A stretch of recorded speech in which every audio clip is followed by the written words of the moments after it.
Et recoucou.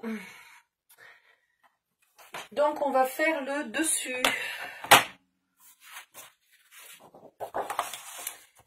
Voilà, je vous mets comme depuis le début de ce tuto la photo avec les dimensions en inch ou en centimètres. Moi j'ai une plaque en inch donc je vais le faire en inch, mais si vous depuis le début vous avez fait en centimètres, surtout vous continuez en centimètres.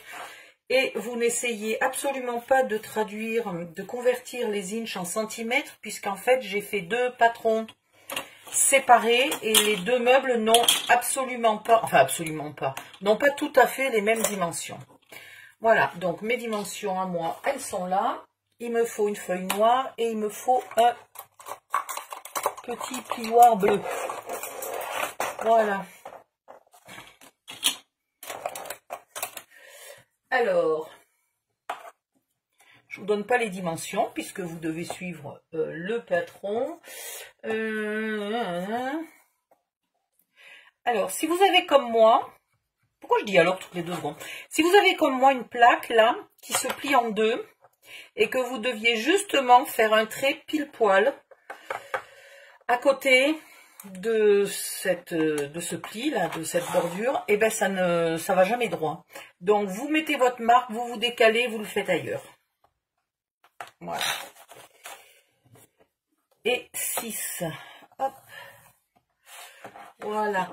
Là je vais couper pour pas rainurer mon papier en bas, puisque je n'en ai pas besoin.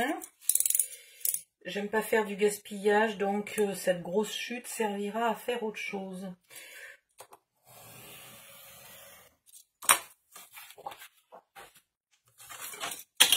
Voilà.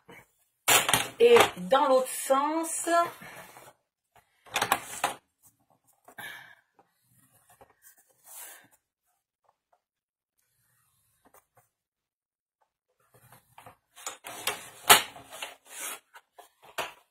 impeccable. Ici, c'est aussi, je coupe. Je vous rappelle que sur les photos des patrons avec les dimensions, enfin, c'est pas vraiment un patron, hein, parce que les dimensions sont bonnes, parfois les dessins ne sont pas bons. Quand je fais un trait, ça veut dire couper. Quand je fais des pointillés, ça veut dire plier. Jusque là, je pense que normalement tout le monde l'avait deviné. Alors, ça va aller là-dessus. Donc, je vais couper.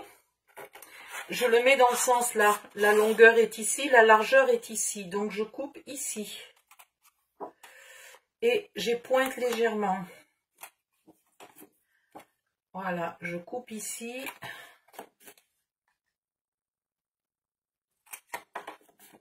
J'ai vraiment du mal à respirer, c'est pénible.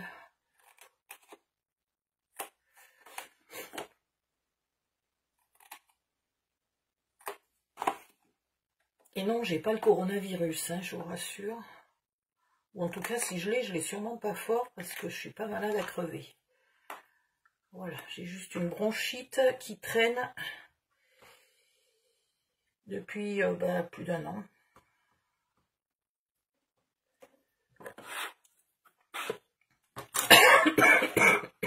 Avec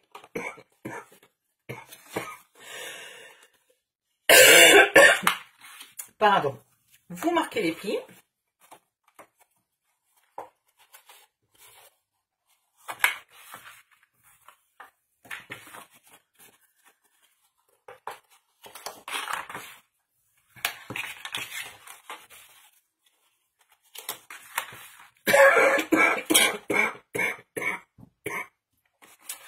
Hop, et que j'en ai marre.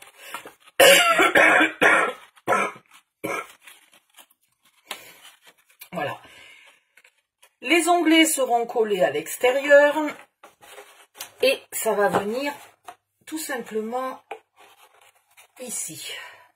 Donc là, vous pouvez vérifier que vous êtes bon, parce que avant de coller, on ne sait jamais, c'est le moment de rectifier.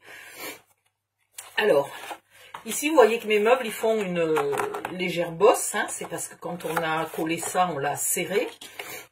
Donc ici, quand je vais venir le coller, je vais forcer un peu pour venir à ras ici, que les deux morceaux coïncident, et du coup je cale mes tiroirs en dessous.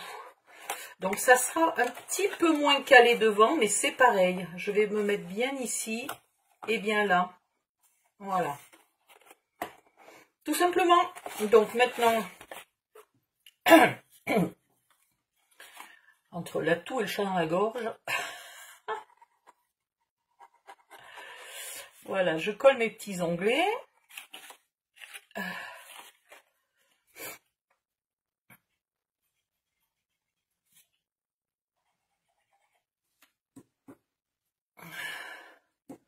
Ah, vous pouvez mettre une petite pince.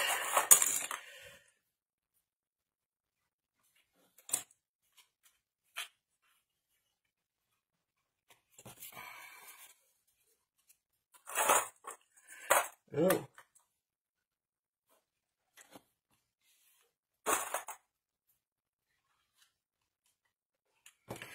Voilà, vous attendez un tout petit peu que ça colle. Bon, moi là en l'occurrence, je ne vais pas attendre trop longtemps. Vous mettez de la colle dessous.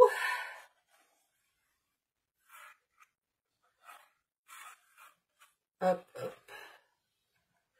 Et ben alors, je vais pas droit. Bon, vu qu'il y a une grande surface à faire, je vais pas m'embêter avec mon mini flacon. Je vais y aller avec le gros. Ah, il y a un truc que je voulais vous dire aussi.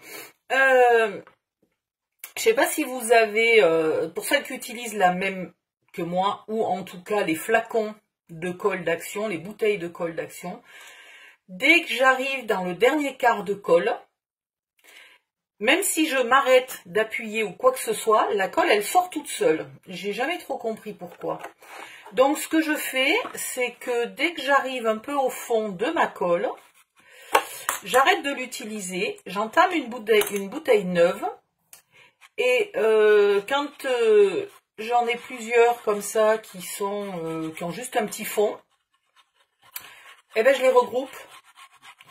Je les fais toutes couler dans la même, je remplis ma bouteille, je remplis à ras-bord la bouteille suivante, etc. Et du coup, j'ai pas ce problème de colle qui dégueule de partout à chaque fois. Alors, vous pensez bien de ne pas en mettre sur le côté qui sera devant hein, de la colle. Bon, si vous en mettez, c'est pas très grave, vous la laissez sécher puisqu'on collera quelque chose par-dessus. Mais enfin, ça va se voir un peu, quoi, ça sera moche. Ça se verra sur les bords. Voilà. Donc, lorsque vous avez mis votre colle de partout, vous appliquez, hop. Voilà. Puis, vous appuyez un peu pour vous mettre bien à ras. Voilà. Quand vous êtes bien à ras, vous mettez des pinces à linge, des pinces ou ce que vous pouvez.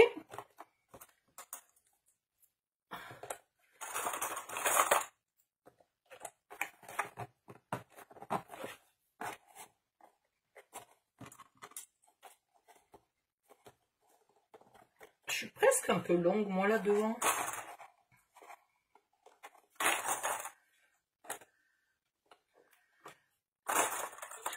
Faut dire que comme j'y vois rien du tout aujourd'hui, voilà.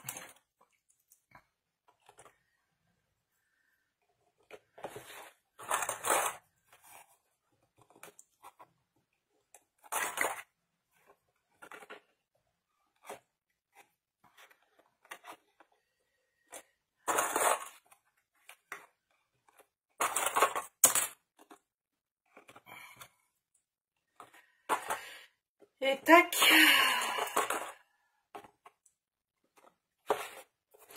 Voilà. Donc là, on aura évidemment un petit décor. Là, tout ça, ça sera recouvert plus tard de papier de scrap. Donc, et la prochaine vidéo, c'est le dessous. À tout à l'heure.